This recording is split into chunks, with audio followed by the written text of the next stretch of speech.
Hello दोस्तों, मैं कोमल परिहार आपका स्वागत करता हूं आपके अपने YouTube चैनल जॉब तक पर। तो चलिए हम लोग आज की क्लास शुरू करते हैं। क्लास शुरू करने से पहले मैं अपनी पूरी YouTube फैमिली को तहे दिल से धन्यवाद देना चाहता हूं कि आप लोगों ने इतना प्यार दिया मेरे वीडियो पर कि इतने जल्दी मात्र 4 महीने में ही मेरा YouTube चैनल मोनेटाइज हो गया है। उसके लिए बहुत बहुत आभार आप लोगों का।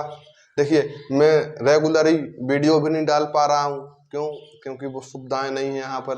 ठीक, 1 घंटे बिना कूलर पंखे में पढ़ाना, ठीक, मतलब बंद करके, गर्मी कितनी लगती है, तो इसी कारण रेगुलर वीडियो नहीं आ पा रही हैं। लेकिन आशा करूँगा, कोशिश करूँगा मैं कि आगे टाइम से आपको वीडियो मिले। तो एक बार फिर से आप लोगों का बहुत बहुत धन्यवाद कि आप लोगों ने इतना प्यार दिया और आगे भी देते रहिए, क्योंकि ये आपका चैनल है, मेरा चैनल नहीं है, आपका ही चैनल है। ठीक, तो अपने चैनल की तरह समझ गए। तो चलिए हम लोग बातें कम करते हैं और आज की अपनी क्लास आगे कंटिन्यू करते हैं जहां पर मैंने पिछली क्लास में पढ़ा था। देखिए बच्चों, पिछली क्लास थी जो हमारे मूल अधिकारों पर थी, वो थोड़ा क्लियर नहीं है। क्यों नहीं है? क्योंकि वो मैंने लाइव चलाई थी, लाइव लेना था। ठीक, यूट्यूब की तरफ से मेल आया था कि आपको एक लाइव क्लास करनी होगी, लेकिन मैंने बताया ना, संसाधनों का अभाव होने के कारण उतनी अच्छे से क्लास नहीं हुई।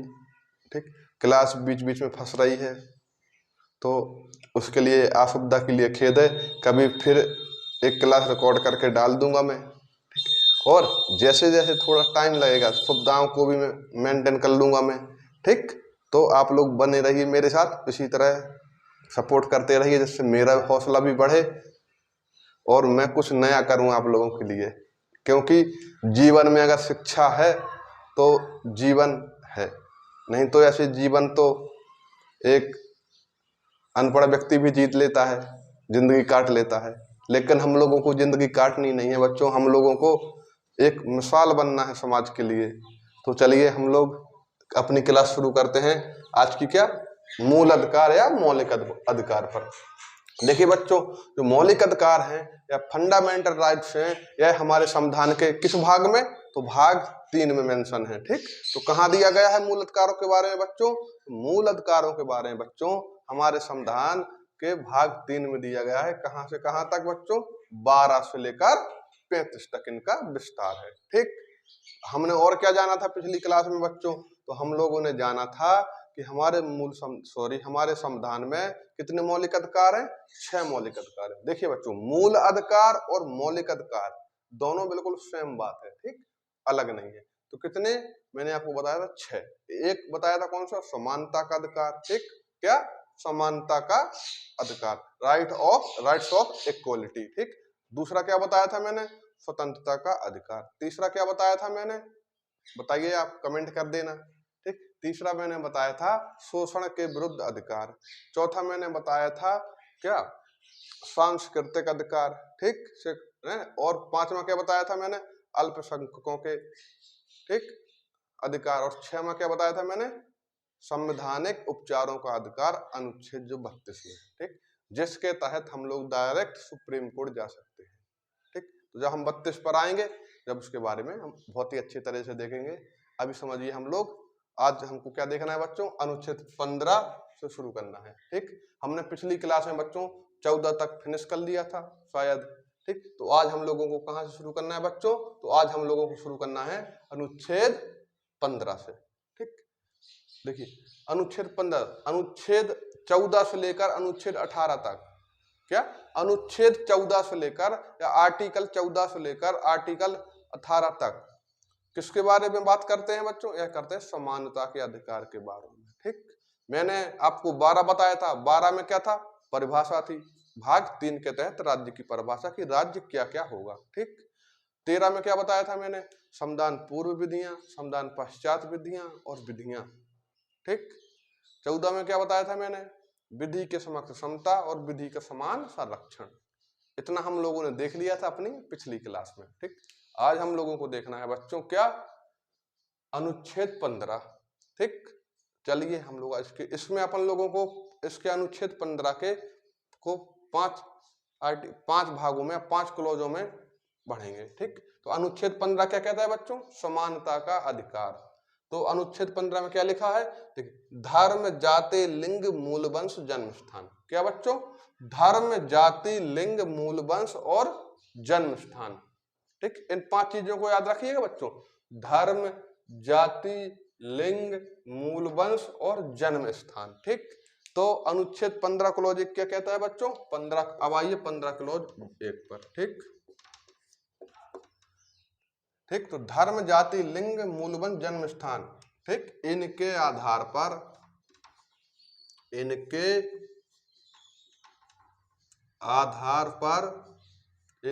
पर क्या बच्चों? राज्य भेदभाव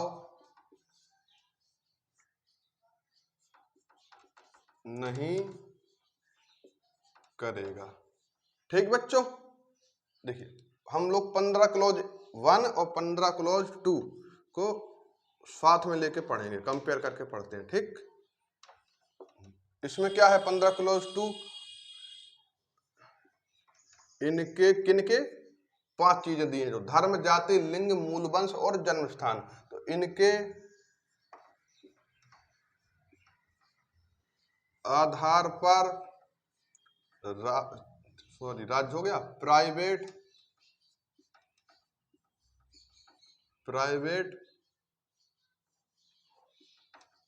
भेदभाव नहीं करेगा। ठीक बच्चों, देखिए किन के आधार पर राज्य भेदभाव नहीं करेगा और प्राइवेट भेदभाव नहीं करेगा? इन 5 चीजों के आधार पर। कौन? धर्म, जाति, लिंग, मूल वंश और जन्म स्थान। तो बच्चों 15 क्लॉज 1 कहता है क्या? इनके आधार पर राज्य भेदभाव नहीं करेगा, और 15 क्लॉज 2 इनके आधार पर प्राइवेट भेदभाव नहीं करेगा। तो बच्चों राज्य क्या होगा?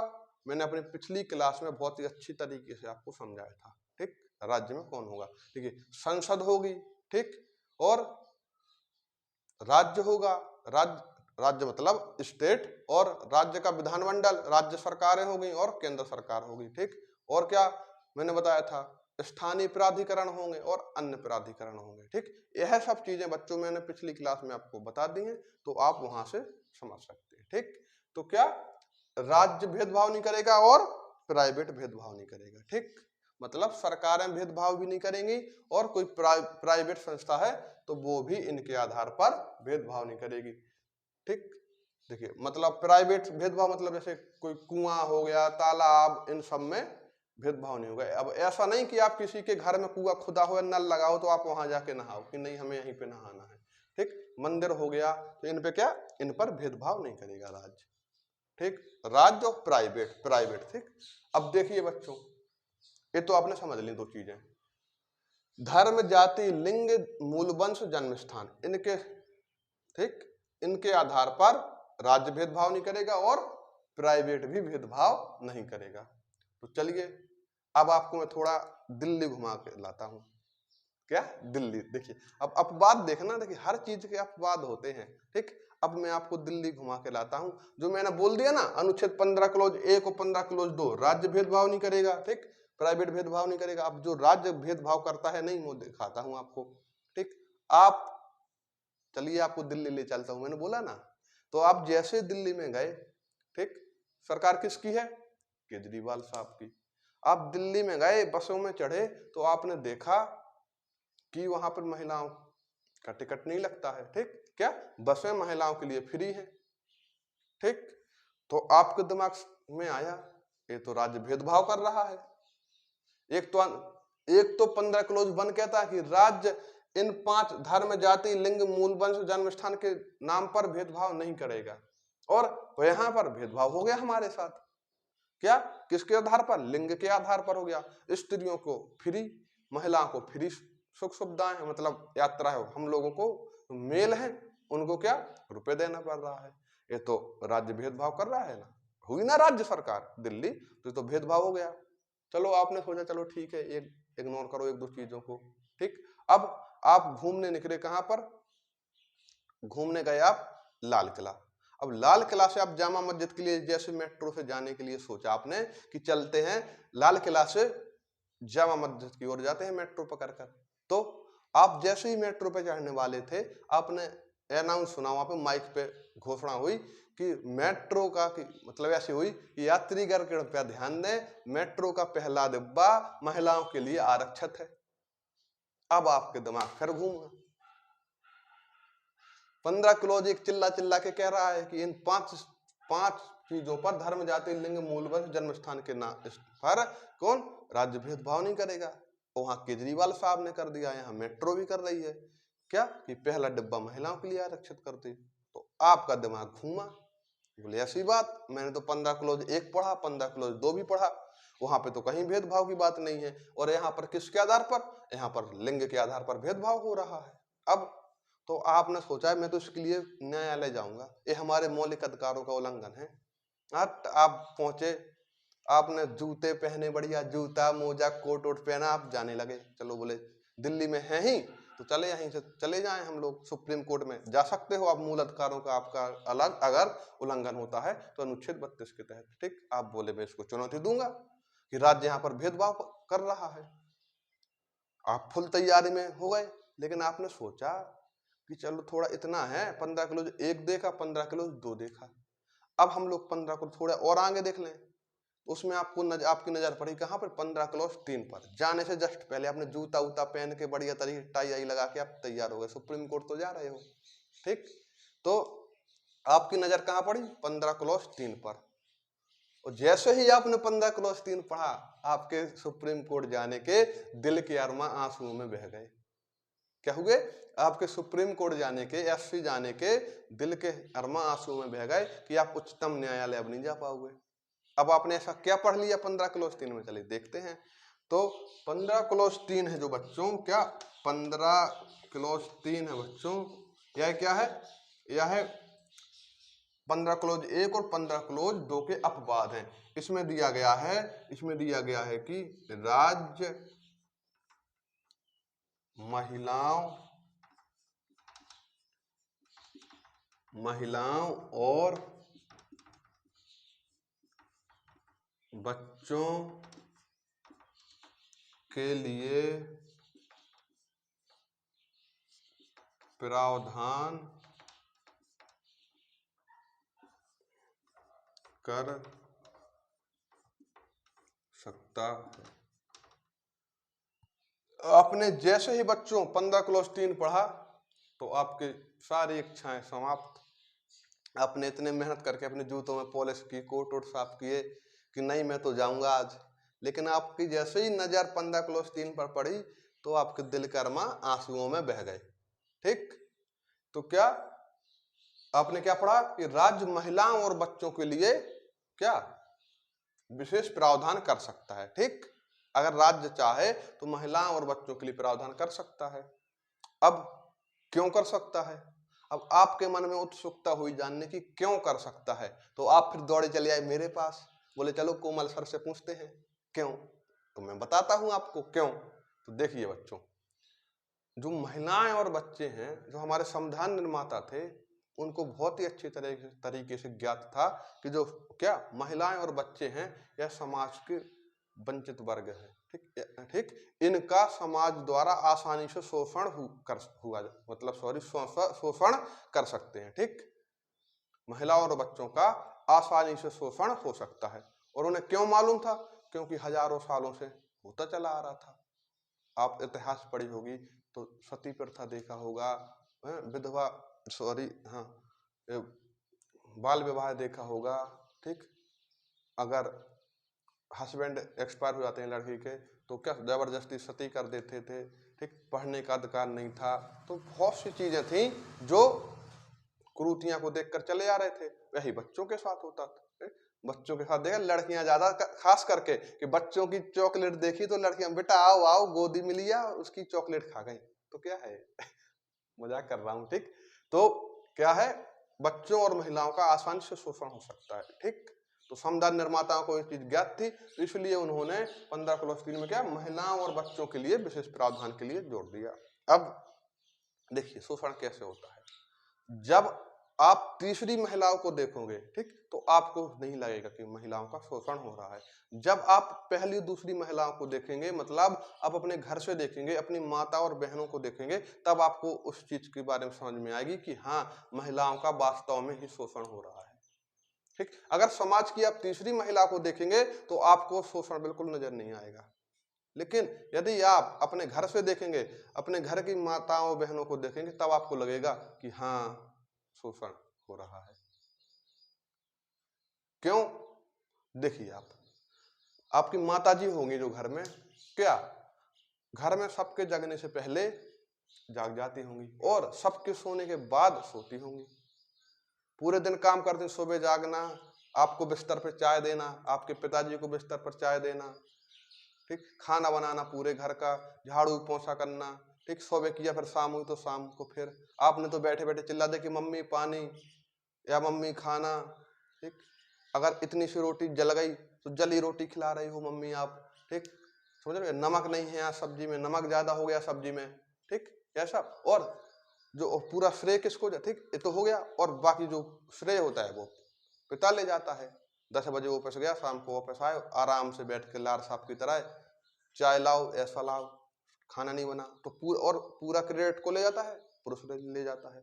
आप बताइए, ठीक, आप बताइए, क्या महिलाएं लिखवा के लाई हैं ऊपर से कि तुमको यह सब काम करना होगा, तुम्हारी शिक्षा नहीं होगी। देखिए, अब थोड़ा थोड़ा सुधार हो रहा है, ठीक, लेकिन आज से 10 साल पहले देखिए, आज भी गांव में देख लीजिए, गांव की महिलाओं को आज भी पूरे दिन कार्य करती हैं, सुबह 4 बजे जगना है, पूरा कार्य करना, फिर उसके बाद खेतों पर जाना, फिर शाम को आना, फिर, ठीक, तो उनकी दिनचर्या क्या हो गई, यही हो गई, ठीक। महिलाओं के भी अरमान होते हैं घूमने का, फिरने के, हर चीज के, ठीक, लेकिन उनको सीमित कर दिया गया है किसके, पुरुष जाति के द्वारा, ठीक। अब एक दो एग्जाम्पल से आप कहोगे ज्योति मौर्य को देख लो, तो वो टॉपिक अलग चीज है, ठीक, एक आध दो अपवाद हो जाते हैं, लेकिन ठीक है, मैं ज्यादा गहराई पर नहीं जाऊंगा उस पर।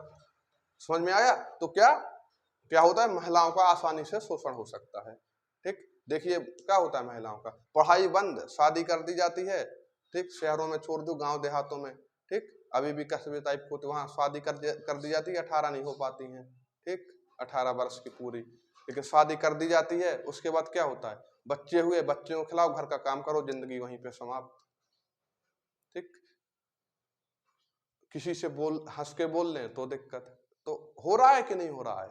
तो महिलाओं का आसानी से शोषण हो सकता है, इसीलिए क्या किया गया बच्चों, इसीलिए संविधान के अनुच्छेद 3 में राज्य महिलाओं के लिए विशेष प्रावधान कर सकता है, ये बात जोड़ी गई, ठीक।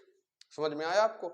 अब देखते हैं बच्चों हम लोग क्या अनुच्छेद 15 क्लॉज 4 क्या देखेंगे बच्चों, 15 क्लॉज 4। अब देखिए बच्चों, इसको समझने के लिए बच्चों हमको इतिहास में जाना होगा। किसको? जो 15 क्लॉज 4 है बच्चों, इसको समझने के लिए हमको इतिहास में जाना होगा, मतलब पीछे जाना होगा।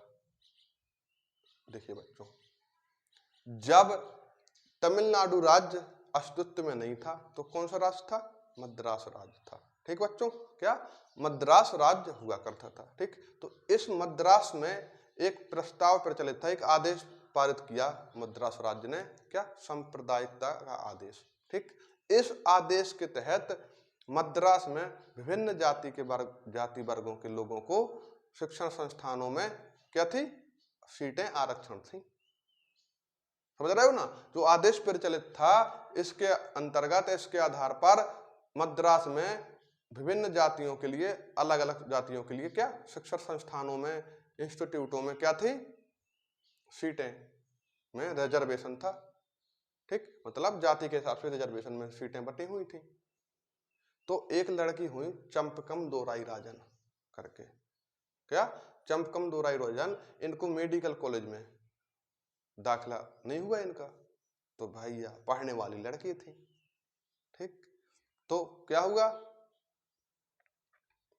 कोर्ट गई कि देखिए साहब, संविधान लागू होने के बाद भी यहाँ पे भेदभाव हो रहा है जातियों के नाम पर, अलग अलग जाति को अलग अलग आरक्षण दिया जा रहा है सीटें, सुप्रीम कोर्ट बोला सही बात है, यहाँ पर भेदभाव हो रहा है, तो सुप्रीम कोर्ट उस आदेश को खारिज कर देता है। और बता संविधान के लागू होने के बाद ऐसा था।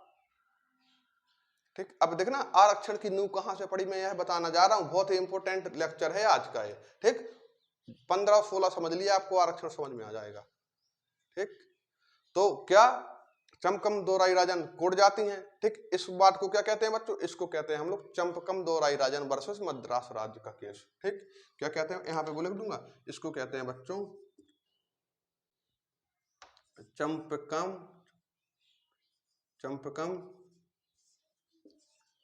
दोहराई राजन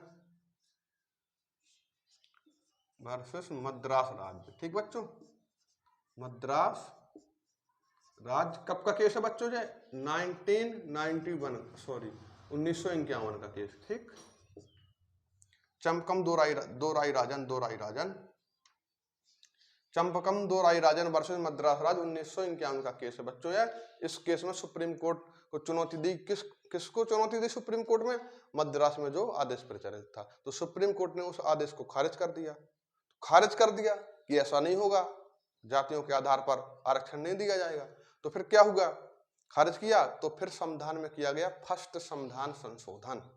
क्या, फर्स्ट संविधान संशोधन 1951 में क्यों किया गया, सुप्रीम कोर्ट के इसी फैसले को बदलने के लिए।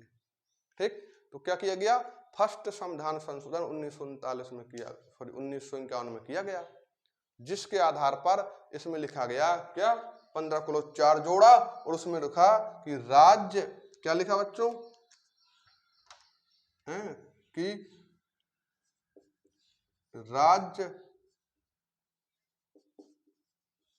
शिक्षण संस्थानों में SC ST मतलब ठीक व समाज के पिछड़े वर्गों को आरक्षण के बाद। ठीक, समझ में आया, एक सेकंड पानी पी लूं मैं।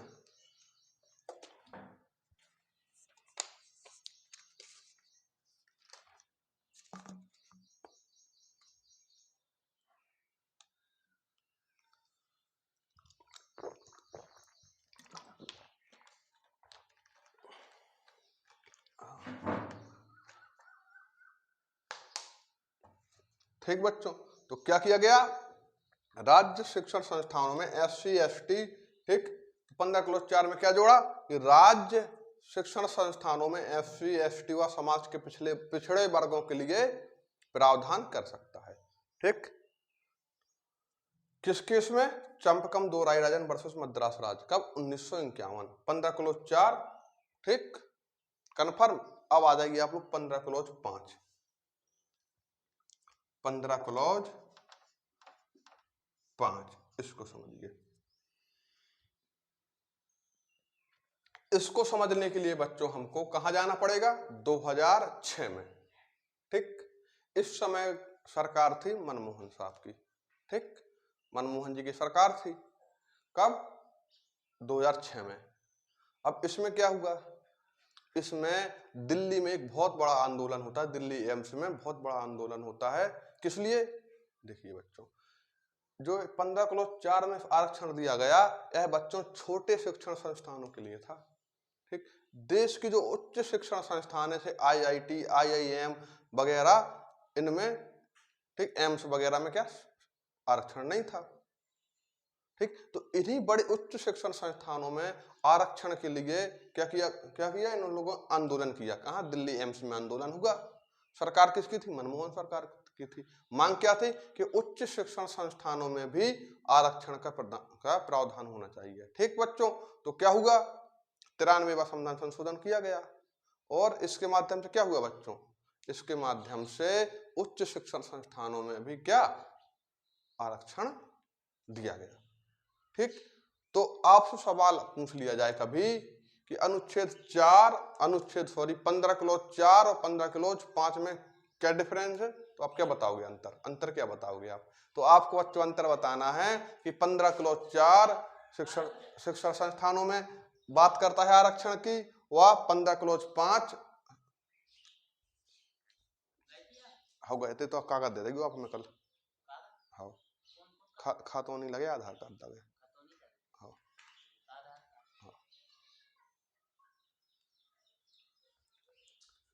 सॉरी बच्चों। चलिए देखिए क्या, चमकम दोराई राजन वर्सेस मद्रास राज्य का केस आया था 1991। ठीक, तो मैं क्या पूछ रहा था कि अगर आपसे अनुच्छेद 15 क्लोज 4 और 15 क्लोज 5 में अंतर पूछ लिया जाए तो आप क्या बताओगे बच्चों? अब 15 क्लोज 4 क्या है, शिक्षण संस्थानों में क्या जो छोटे छोटे शिक्षण संस्थान थे उसमें आरक्षण की बात करता है, और 15 क्लोज 5 क्या, देश के उच्च शिक्षण संस्थानों में आरक्षण की बात करता है। ठीक, तो 15 क्लोज 4 15 क्लोज 5 आरक्षण से संबंधित हैं। ठीक बच्चों, 15 क्लोज 6 ईडब्ल्यूएस से संबंधित है। ठीक, तो आप देख लीजिए, अब तक मैं इंक डाल लूं इसमें। अब आप देखेंगे क्या, आप देखेंगे 16 अनुच्छेद 16।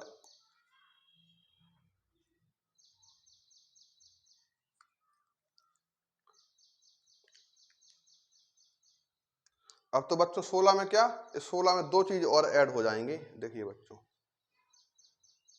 15 16 समझना बच्चों बहुत ही इंपॉर्टेंट है। समझ में आ रहा है ना आपको? ठीक बच्चों, तो अब हम लोग देखते हैं 16।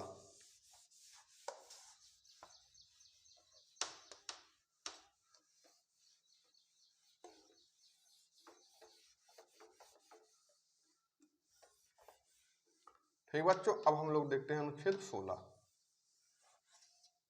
अनुच्छेद 16 अनुच्छेद 16। ठीक बच्चों, तो इसमें दो चीज लिख लीजिए, धर्म जाति लिंग मूल वंश जन्म स्थान और निवास स्थान, निवास स्थान कोमा वंश क्रम, वंश क्रम। ठीक, इसमें बच्चों दो चीज और ऐड कर लीजिए 16 में। ठीक, 16 क्लोज 1 क्या कहता है बच्चों? 16 क्लोज 1 कहता है अवसर की समता।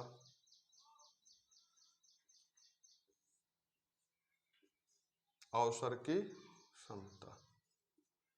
ठीक, 16 क्लोज 2 क्या कहता है बच्चों? 16 क्लोज 2 कहता है कि राज्य इन सभी के आधार पर भेदभाव नहीं करेगा। ठीक बच्चों, तो 16 क्लोज 2 क्या कहता है? राज्य इन सभी के आधार पर, राज्य इन सभी के आधार पर क्या भेदभाव नहीं करेगा। किन सभी के आधार पर बच्चों? धर्म जाति लिंग मूल वंश जन्म स्थान निवास स्थान वंश क्रम के आधार पर। ठीक बच्चों, अब देखिए यहां पर उसमें क्या था, 16 क्लोज तीनों लिख लीजिए, तीनों को साथ में कवर कर लूंगा। 16 क्लोज 3 जैसे 15 क्लोज 3 अपवाद था, इसी प्रकार 16 क्लोज 3 भी अपवाद है। तो इसमें क्या है, संसद को अधिकार है कि वह क्या, निवास स्थान संबंधी, कि वह निवास स्थान संबंधी प्रावधान कर सकती है। देखिए बच्चों, ठीक, अब हम लोग अवसर की समता। ठीक, अब आते हैं हम लोग जो समझना है हमको बच्चों, राज्य इन सभी के आधार पर भेदभाव नहीं करेगा। अब आपके दिमाग में बच्चों क्या एक क्वेश्चन चलना चाहिए, कौन सा क्वेश्चन, कि आपने राज्य तो बता दिया, प्राइवेट का यहाँ पर जिक्र ही नहीं किया। तो देखिए बच्चों, प्राइवेट का जिक्र इसलिए नहीं किया क्योंकि प्राइवेट इन दोनों निवास स्थान और वंश क्रम दोनों के आधार पर बच्चों क्या भेदभाव कर सकता है, करता भी है। आप लोग हरियाणा दिल्ली लोग गए होंगे फैक्ट्रियों में, क्या वहां पर लोकल के लोगों को नहीं रखते हैं? क्यों? क्योंकि अगर लोकल के लोग होंगे तो क्या फैक्ट्रियों का जो संचालन होगा वो करने में दिक्कत आएगी, वहां पे क्या संघ संगठन बनने लगेंगे। ठीक, तो इसलिए यहाँ पर क्या निवास स्थान और वंशक्रम संबंधी कौन प्राइवेट इनमें भेदभाव कर सकता है, इसलिए मैंने यहाँ पर प्राइवेट नहीं लिखा। ठीक, लेकिन इन 5 चीजों पर प्राइवेट भी भेदभाव नहीं करेगा। ठीक, अब आते हैं कहां पर 16 क्लॉज 2 पर। ठीक, 16 एक क्या अवसर की क्षमता, 16 क्लॉज 2 क्या राज्य इन सभी के आधार पर भेदभाव नहीं करेगा। ठीक, तो राज्य क्या इन सभी के आधार पर भेदभाव नहीं करेगा। लेकिन अब देखिए आप देखते होंगे अपवाद है जो 16 क्लॉज 3। ठीक, आप देखते होंगे कि किसी राज्य में वैकेंसी निकलती है तो वो अपने राज्य विशेष के लिए आरक्षित कर देता है कि इसी राज्य का व्यक्ति इनमें फॉर्म भर पाएगा। तो देखिए बच्चों, हो गया अपवाद। अभी तो कह रहा है कि निवास स्थान संबंधी कोई भेदभाव नहीं करेगा, लेकिन फिर क्या कह दिया कर देता है, लेकिन राज्य कर देता है यहाँ पर भेदभाव। ठीक, तो 16 क्लॉज 3 पढ़िए बच्चों, संसद को अधिकार है कि वह क्या, तो इसका अपवाद है जो इसका दिया गया है 16 क्लॉज 3 में कि संसद को अधिकार है कि वह निवास संबंधी प्रावधान कर सकता है। ठीक, तो अब संसद को अधिकार क्यों है हम लोगों को यह समझना है। ठीक, तो संसद को अधिकार क्यों है, क्या निवास संबंधी प्रावधान करने का अधिकार, तो इसलिए है क्यों संविधान निर्माताओं ने जोड़ा, इसलिए जोड़ा कि आप चले जाएंगे मुंबई चले जाओ, गुजरात चले जाओ, कर्नाटक चले जाओ, ठीक है, साउथ इंडिया में चले जाओ, यहाँ क्योंकि जो राज्य हैं वो ज्यादा विकसित हैं, डेवलप हैं। ठीक, अगर यहीं आप नॉर्थ इंडिया में आ जाओ तो यहाँ पर भुखमरी पड़ी हुई है, समझ रहे हो ना। तो इन्हीं जो पिछड़े राज्य हैं इनको मुख्य धारा से, इनको विकास की मुख्य धारा से जोड़ने के लिए ही संसद को यह अधिकार दिया गया है कि वह निवास संबंधी प्रावधान कर सकता है उस राज्य के व्यक्तियों के लिए ही।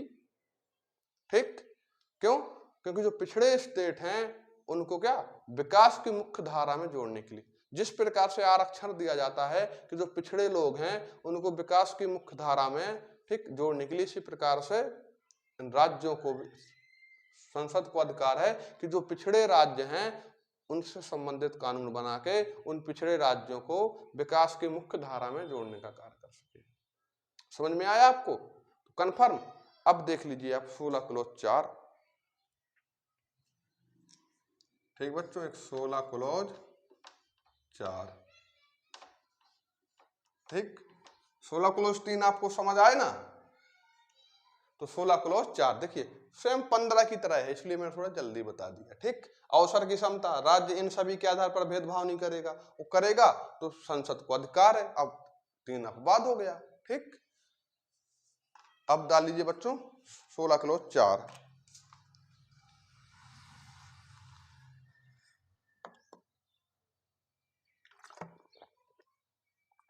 अब आप लोग 16 क्लॉज 4 को बहुत अच्छे से समझिएगा क्योंकि बहुत इंपॉर्टेंट है।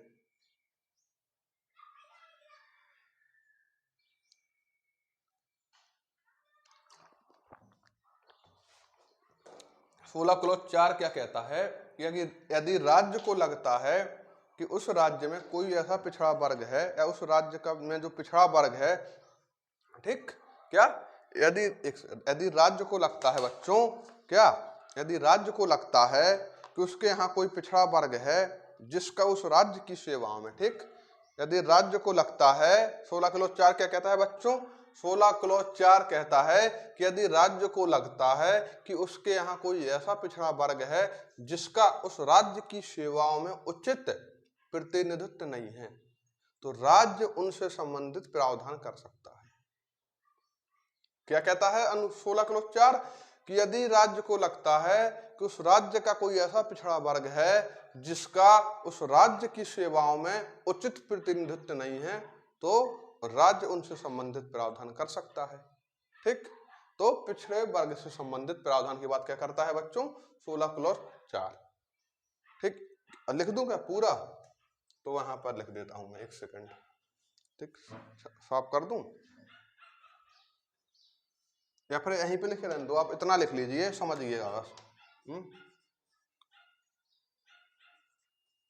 पिछड़े वर्ग से संबंधित। ठीक बच्चों, बोल भी तो रहा हूं मैं। ठीक, तो क्या 16 किलो 4 क्या कहता है, यदि राज्य को महसूस हो जाए, राज्य को ऐसा लगता है कि उस राज्य के कोई पिछड़ा वर्ग ऐसा है जिसका उस राज्य की क्या सेवाओं में, शिक्षण संस्थान में, नौकरियों में उचित प्रतिनिधित्व नहीं है, तो राज्य उनसे संबंधित प्रावधान कर सकता है। ठीक, या राज्य, या फिर सीधा कह सकते हैं हम लोग राज्य की सेवा में, जिसमें शिक्षण संस्थान आ गया, शिक्षा आ गया, ठीक, और भी नौकरियां आ गई। ठीक, तो हम क्या देखेंगे बच्चों, अब देखेंगे बच्चों हम इसमें कैसे प्रावधान करता है। या जो पिछड़ा वर्ग है, मैं पिछड़ा वर्ग की बात कर रहा हूँ, SC ST की बात कर रहा हूँ, है क्या, तो जो पिछड़ा वर्ग है बच्चों, पिछड़ा वर्ग हमको अभी थोड़ा और आगे चलना पड़ेगा, तो अनुच्छेद 340। ठीक बच्चों, जो पिछड़ा वर्ग है ये क्या है, अनुच्छेद 340 के तहत निर्धारण किया जाता है कि कौन पिछड़ा वर्ग होगा। ठीक, तो अनुच्छेद 340 के आधार पर क्या कहता है कि राष्ट्रपति एक क्या बनाएंगे यार, ठीक, क्या बोलते हैं उसको, समझ में नहीं आ रहा मुझे। एक सेकंड, देखूं क्या बोलते होंगे।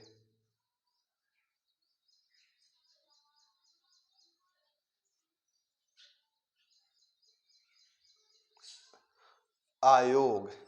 ठीक, तो अनुच्छेद 340 क्या है, क्या कहता है, देखो, अगर पिछड़ा वर्ग कौन होगा, तो 340 के अनुसार राष्ट्रपति एक आयोग बनाएगा।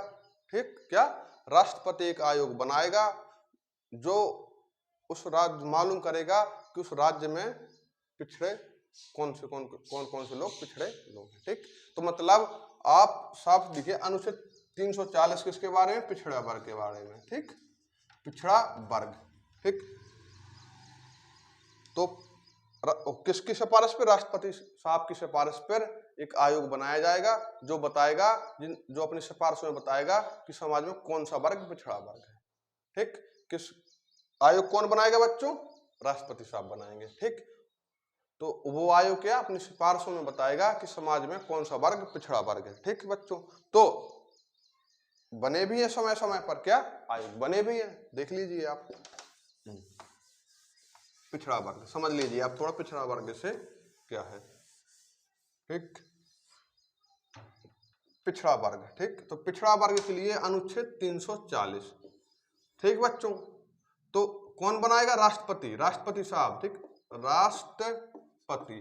ठीक बच्चों, तो राष्ट्रपति साहब एक आयोग का गठन करेंगे, आयोग। ठीक बच्चों, राष्ट्रपति साहब एक आयोग का गठन करेंगे, किसके, अनुच्छेद 340 के आधार पर। ठीक, तो फिर क्या होगा, 340 के आधार पर राष्ट्रपति साहब एक आयोग गठन करेंगे और यह आयोग अपनी सिफारिशों में बताएगा, क्या बच्चों, सिफारिशों में बताएगा कि कौन सा वर्ग पिछड़ा वर्ग है। ठीक बच्चों, अब देखिए, तो समय समय पर आयोग बनाए गए। ठीक, तो बनाएगा क्या, काका कालेलकर आयोग। ठीक, काका कालेलकर। ठीक, काका कालेलकर आयोग 1953 में शायद। ठीक बच्चों, 1953। ठीक, तो काका कालेलकर आयोग 1953 में बनाया गया। ठीक, किस लिए बनाया गया, पिछड़े वर्ग की जानकारी की, समाज में कौन से वर्ग पिछड़े वर्ग हैं। ठीक, तो काका कालेलकर आयोग, इसने अपनी सिफारिश कब दी बच्चों, 55 में दी, 1955। डेट मुझे बच्चों कंफर्म ही लग रही है, कंफर्म कर लूं कि, एक सेकंड रुको ना आप लोग।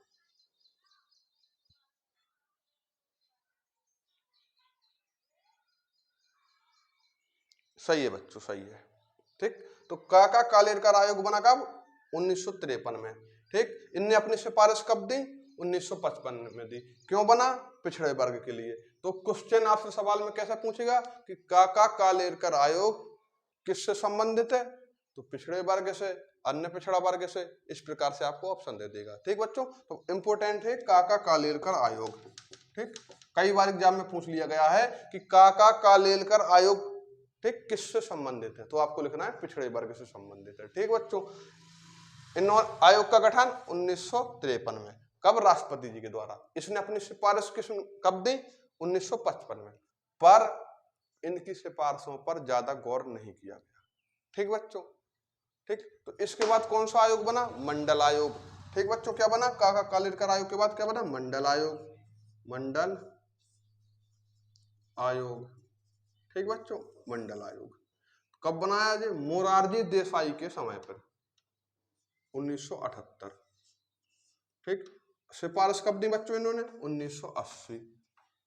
देखो बच्चों, तो मंडल आयोग बना, ठीक। मंडल आयोग कब बना बच्चों? 1978, मोरारजी देसाई के टाइम पर। ठीक।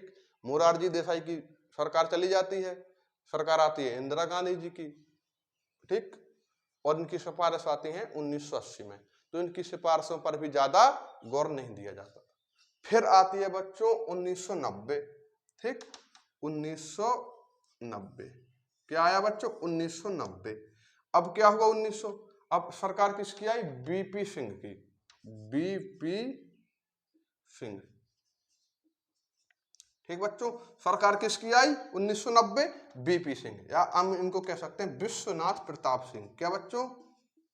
विश्वनाथ प्रताप सिंह। ठीक बच्चों, विश्वनाथ प्रताप सिंह की क्या आई? सरकार आई। कब? 1990। ठीक। और मंडल आयोग के सिफारिश पर, ठीक, क्या बच्चों? 1990 में मंडल आयोग की सिफारिश पर ओबीसी को 27% आरक्षण दे दिया गया।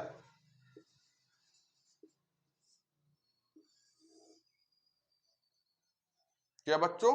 ओबीसी को 27% आरक्षण दे दिया गया। किसकी? मंडल आयोग की सिफारिश पर। तो आपसे कभी सवाल पूछ लिया जाएगा बच्चों पेपर में कि ओबीसी को जो 27% आरक्षण है वो किस आयोग की सिफारिश पर है? तो मंडल आयोग की सिफारिश पर। किसकी सरकार थी? बीपी सिंह की सरकार थी। कब? 1990। ठीक बच्चों, मंडल आयोग के गठन कौन करेगा? राष्ट्रपति करता है। किस अनुच्छेद के तहत? 340 के तहत। ठीक, इतना क्लियर। अब आपसे यहां से सवाल पूछ ले बन जाएगा। ठीक बच्चों, तो 1990 में 27% आरक्षण दिया। तो जब इनको आरक्षण मिला तो क्या सामान्य वर्ग के लोगों ने भी आरक्षण की मांग की, तो उन्हें भी दिया गया। तो फिर उन्हें भी दिया गया, तो इनको चुनौती कहां मिली? इनको चुनौती मिली बच्चों सुप्रीम कोर्ट में। ठीक, इनको चुनौती कहां दी गई बच्चों? सुप्रीम कोर्ट में। ठीक, कहां पर दी गई चुनौती बच्चों? इनको चुनौती दी गई सुप्रीम कोर्ट में। किधर? सुप्रीम कोर्ट में चुनौती दी गई इंदिरा शाहिनी बाद में। ठीक, या केस लिख लो आप लोग, इंदिरा शाहिनी केस 1992। ठीक बच्चों, तो जो आरक्षण है 27% आरक्षण, इसको कहां पर चुनौती दी गई? सुप्रीम कोर्ट में। किस केस में? इंदिरा शाहिनी केस में। कब? 1992 में। ठीक बच्चों, तो इस केस में क्या कहा गया? सुप्रीम कोर्ट ने फैसला सुनाया इस केस में कि जो ओबीसी हैं, ठीक, इनको आरक्षण संवैधानिक है। ठीक, आरक्षण 27% संवैधानिक है, पर जो सामान्य वर्ग के लोग हैं उनके लिए आरक्षण असंवैधानिक है।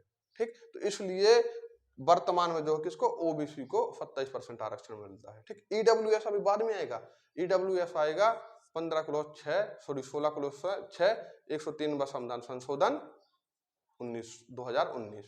ठीक, तो आपको इतना देखना, इंदिरा शाहिनी बाद में क्या चुनौती दी गई? किसको? 16 क्लोज 4 को।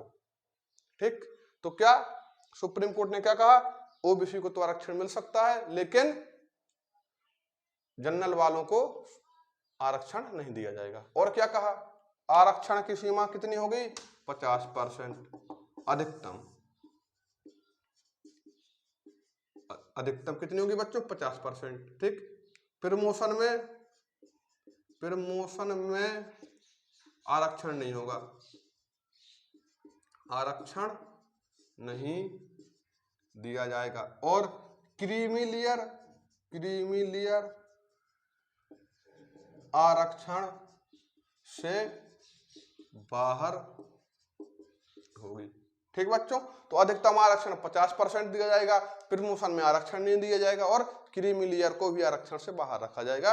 ये फैसला सुनाया कब? इंदिरा साहनी केस 1992 में, और ओबीसी को 27% आरक्षण। कन्फर्म हुआ 16 क्लॉज 4।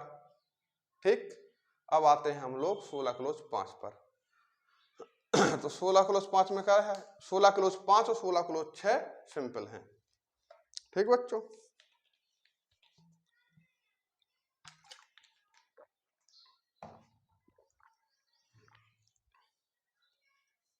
तो इंदिरा साहनी केस कन्फर्म हुआ बच्चों।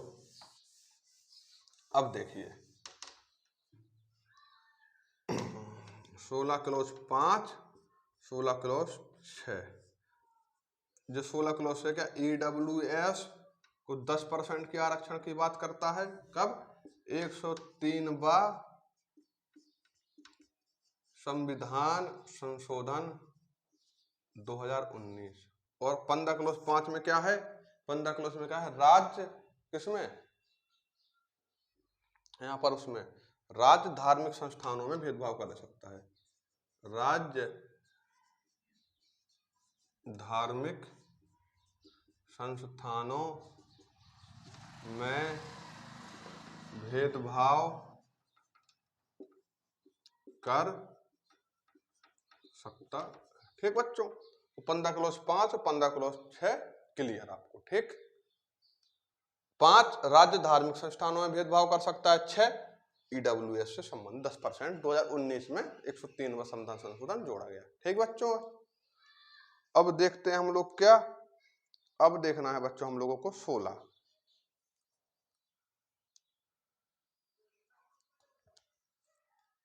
ठीक बच्चों, अब देख लीजिए 16 हो गया, 17 देखना है हमको। अब देखिए बच्चों 17 क्या कहता है बच्चों? अस्पृश्यता का अंत।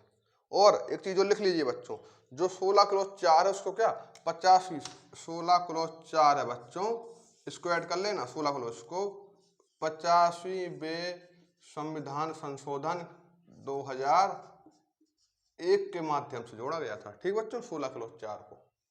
ठीक, अब देखिए, अब डाल लीजिए आप 17। एक सेकंड रुकना बच्चों, इंक डाल लूं मैं। 17 क्या कहता है बच्चों? अस्पृश्यता का अंत। अस्पृश्यता मतलब बच्चों छुआछूत। और 18 क्या कहता है? उपाधियों का अंत। ये छोटा छोटा है। ठीक, एक सेकंड।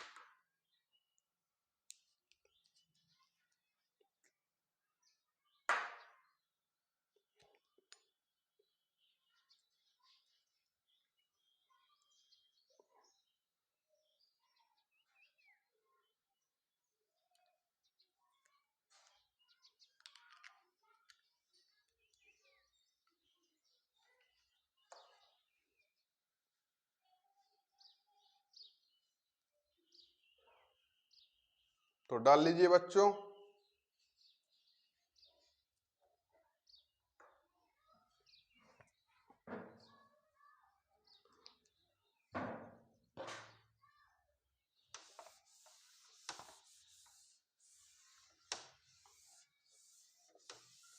ठीक बच्चों, डाल लीजिए अनुच्छेद 17। आज हम लोग अनुच्छेद 18 तक देखेंगे। ठीक, अनुच्छेद 17। ठीक, इस पर छोटे छोटे हैं। ठीक, अस्पृश्यता का अंत। ठीक, इसमें मैं आपको दो चीज सिखाऊंगा। अस्पृश्यता अधिकार अधिनियम। ठीक, अगला क्या है? सिविल अधिकार, सिविल अधिकार अधिनियम। ठीक, अगला क्या है? SC ST act 1989। ठीक बच्चों, 1989 का। ठीक बच्चों, हम लोग इसमें थोड़ा 3 चीज पढ़ लेंगे। ठीक बच्चों, ठीक। एक कब का है 1976, एक कब का है 1955। ठीक, तो अस्पर्शता मतलब जानते क्या हो आप लोग बच्चों? ठीक, तो अस्पर्शता मतलब क्या होता है बच्चों? तो जो अस्पर्शता मतलब होता है बच्चों छुआछूत। ठीक, इंपोर्टेंट अनुच्छेद है अस्पर्शता का अंत अनुच्छेद 17। ठीक, तो बच्चों जब हमारा देश लागू हुआ तब हमारे देश में छुआछूत जैसी चीज बहुत ही उच्च लेवल पे थी। क्या? जब हमारा देश बच्चों आजाद हुआ तो हमारे देश में क्या छुआछूत जैसी चीजें बहुत ही उच्च लेवल पर थी। तो जो हमारे संविधान निर्माता थे उन्होंने सोचा कि इस छुआछूत को खत्म करने के लिए हम संविधान में कोई प्रावधान करेंगे और अनुच्छेद 17 को उन्होंने हमारे मूल अधिकारों में डाला। अनुच्छेद 17 अस्पृश्यता का अंत मतलब छुआछूत का अंत। ठीक, तो कहाँ मिलेगा अस्पृश्यता का अंत? तो बच्चों हमारे संविधान के भाग 3 के अनुच्छेद 17 में इसके बारे में मेंशन किया गया है। ठीक, क्यों किया गया था? क्योंकि समाज में बहुत ही ज्यादा असमानता की भावना थी, छुआछूत की भावना थी। ठीक, आज भी देखेंगे हम लोग तो कई क्षेत्रों में है। ठीक, तो देखिए ठीक, लेकिन इस मूल इससे कुछ नहीं हुआ, डाल दिया हो जाएगा, कुछ नहीं होगा। तो समय समय पर कानून भी बनाए सरकार ने। ठीक, तो कौन कौन कानून बने? पहला बना अस्पृश्यता अधिकार अधिनियम 1955। ठीक बच्चों, कौन सा कानून बना पहला? अस्पृश्यता अधिकार अधिनियम 1955। ठीक, देखिए कानून आया, इससे ज्यादा प्रभाव पड़ा नहीं। ठीक, तो इसके बाद क्या आया? सिविल अधिकार अधिनियम 1976। इसमें बच्चों क्या 2 साल तक की सजा का प्रावधान था। किसमें? सिविल अधिकार अधिनियम 1976 में। अगर कोई भी व्यक्ति छुआछूत करता पाया गया, ठीक, या किसी भी व्यक्ति को जाति के आधार पर अस्पताल हुआ, हॉस्पिटल हुए, मंदिर हुए या धार्मिक संस्थान हुआ, भोजनालय हुआ, इन सब चीजों में रोका जा रहा है तो वो क्या कहा गया बच्चों? वह सब अस्पृश्यता के अंतर्गत आएगा। ठीक, तो होगा। अब लेकिन फिर भी यहां पर नहीं कम हुई तो फिर इसको और कठिन बनाया गया बच्चों, एट्रोसिटी एक्ट। ठीक, एट्रोसिटी एक्ट 1989। क्या बच्चों? फिर लेके आई सरकार क्या? Atrocity act. ठीक, एट्रोसिटी एक्ट या SC/ST एक्ट 1989 का कानून। इसके द्वारा बच्चों 5 माह से लेकर 5 साल तक की सजा का प्रावधान किया गया। ठीक, क्या छुआछूत में। और क्या है? अगर कोई ऐसा व्यक्ति छुआछूत पाया जाता है तो उसको संसद व राज्य के विधानमंडलों में चुनाव लड़ने से भी अयोग्य कर दिया जाएगा। ठीक बच्चों, 5 साल तक की सजा का प्रावधान है ही, जैसा कि आप सब लोग जानते हैं। ठीक, तो हम लोग इतना डीपली नहीं जाएंगे। जब हम स्पेशल मूल विधि पढ़ेंगे तो जब हम बच्चों SC/ST एक्ट पढ़ेंगे, सब पढ़ेंगे फिर एक्ट। ठीक, अभी आपको इतना देखना है कि जो अनुच्छेद 17 है उसमें क्या है? अस्पृश्यता का अंत है। अस्पृश्यता मतलब छुआछूत का अंत है। ठीक, उसके लिए समय समय पर कानून भी बनाए। पहला कानून अस्पृश्यता अधिकार अधिनियम 1955, अगला बच्चों बनाया सिविल अधिकार अधिनियम 1976, अगला एट्रोसिटी एक्ट या SC/ST एक्ट 1989। ठीक बच्चों, कंफर्म हुआ था ना? चलिए अब चलते हैं हम लोग बच्चों कहां पर? अनुच्छेद 18। अनुच्छेद 18 उपाधियों का अंत। ठीक बच्चों, अनुच्छेद 18 में क्या कहता है? अनुच्छेद 18 कहता है क्या? उपाधियों का अंत। 17 अस्पृश्यता का अंत, 18 उपाधियों का अंत।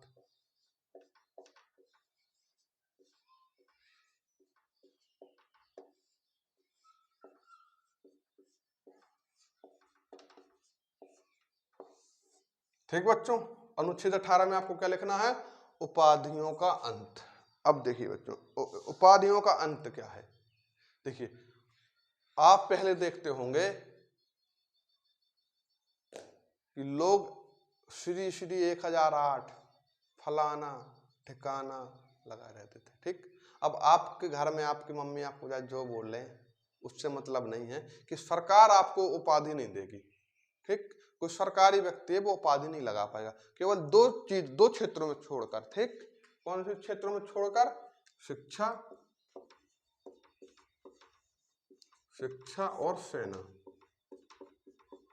ठीक बच्चों, राज्य शिक्षा और सेना को छोड़कर किसी भी चीज में उपाधि नहीं देता। ठीक, कहां पर? शिक्षा और सेना के क्षेत्र में छोड़कर और किसी भी क्षेत्र में आपको उपाधि नहीं मिलेगी। ठीक बच्चों, शिक्षा के क्षेत्र में आप इंजीनियर लगा सकते हैं, डॉक्टर लगा सकते हैं, कर्नल, एडमिरल वगैरह आप लगाते हैं। सेना के में देखो आपने कर्नल साहब, ठीक, इंजीनियर साहब, डॉक्टर साहब, तो यहाँ पर क्या आपको उपाधियां मिल जाती हैं देखने को शिक्षा और सेना के क्षेत्र में। इसके अलावा राज्य आपको कहीं पर भी उपाधि नहीं देगा कि आपको, अगर आप सांसद बन गए हो तो दे देगा कि श्री श्री 1008 सांसद फलाने जी की जय। ठीक, तो इस प्रकार से नहीं होगा, समझ रहे हो। एजुकेशन के क्षेत्र में और आर्मी के क्षेत्र में आपको उपाधियां मिल सकती हैं, बाकी सभी जगह से उपाधियों का अंत फाइनली हो चुका है। ठीक, किस अनुच्छेद के तहत? अनुच्छेद 18 के तहत। ठीक, इससे क्या होता है बच्चों? इससे समाज में एक समानता बनी रहती है, भेदभाव नहीं उत्पन्न हो पाता है। ठीक, जैसे पहले होता था महाराजा धीराज, ठीक,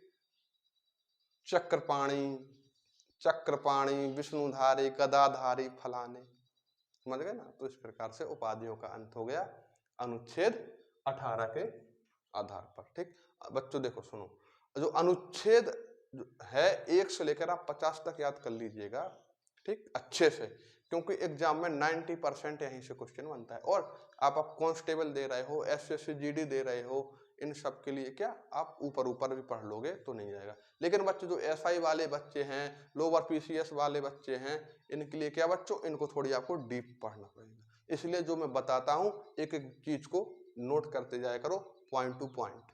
ठीक, मैं लिखूंगा यहाँ पर तो लिखता ही रहूंगा। ठीक, आपको लिखूंगा नहीं, मैं बोलता तो हूं, इसलिए एक चीज को कई बार रिपीट करता हूं। ठीक, तो आप लोग लिख सकते हैं, समझ रहे हो ना। तो क्योंकि आपके जो पेपर है उसमें बहुत अच्छी तरह से सवाल पूछा जाता है। जैसे सवाल आपसे पूछ लिया जाए कि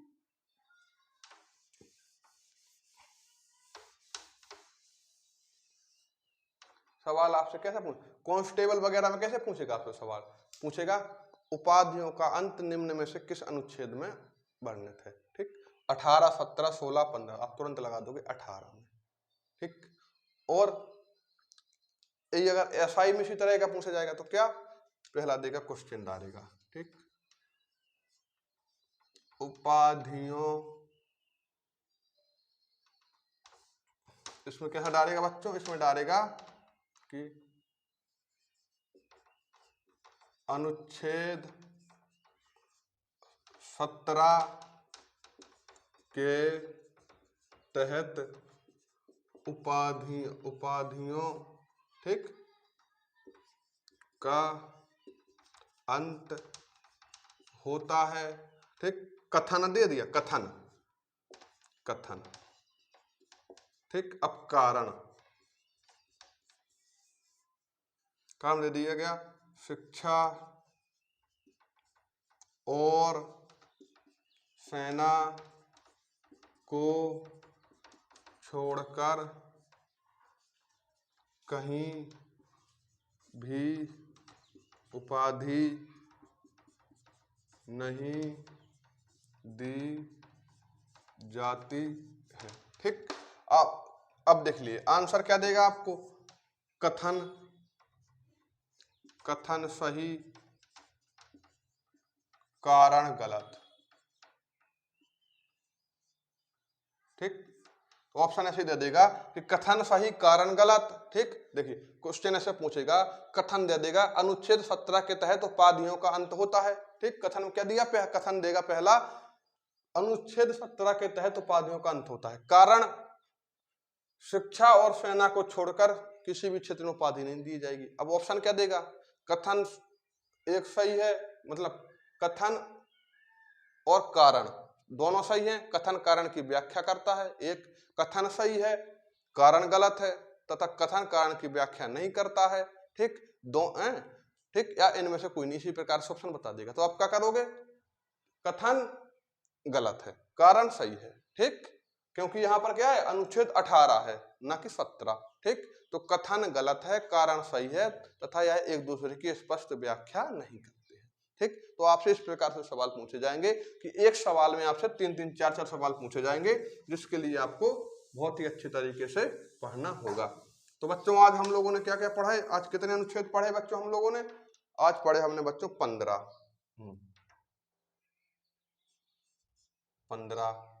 ठीक।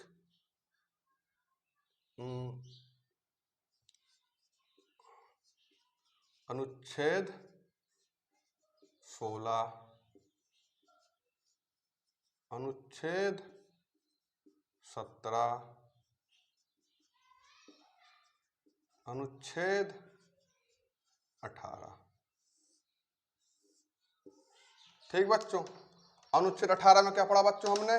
उपाधियों का अंत।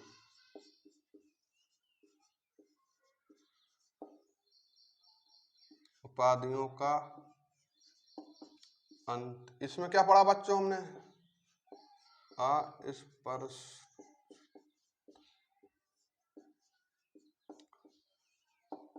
अंत। इसमें क्या पढ़ा बच्चों हमने? अवसर की समता। इसमें क्या करा बच्चों? धर्म, जाति,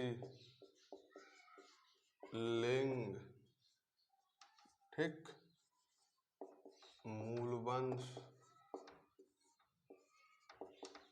जन्म स्थान। ठीक बच्चों, आज हमने यही सब पढ़ा। तो हम लोगों ने आज इसको भी कन्फर्म कर लिया, इसको भी कन्फर्म कर लिया, और इसको भी कन्फर्म कर लिया, और इसको भी। ठीक बच्चों, तो मैंने आपको शब्द की यहाँ पर क्या पढ़ा मैंने, और इंदिरा साहनी केस भी पढ़ा हम लोगों ने। क्या? इंदिरा साहनी बाद, इंदिरा साहनी केस। ठीक बच्चों, इंपोर्टेंट है। ठीक, और क्या पढ़ा बच्चों हमने?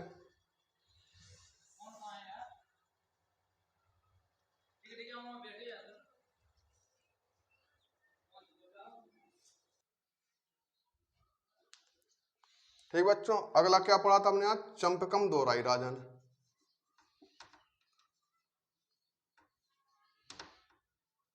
चंपकम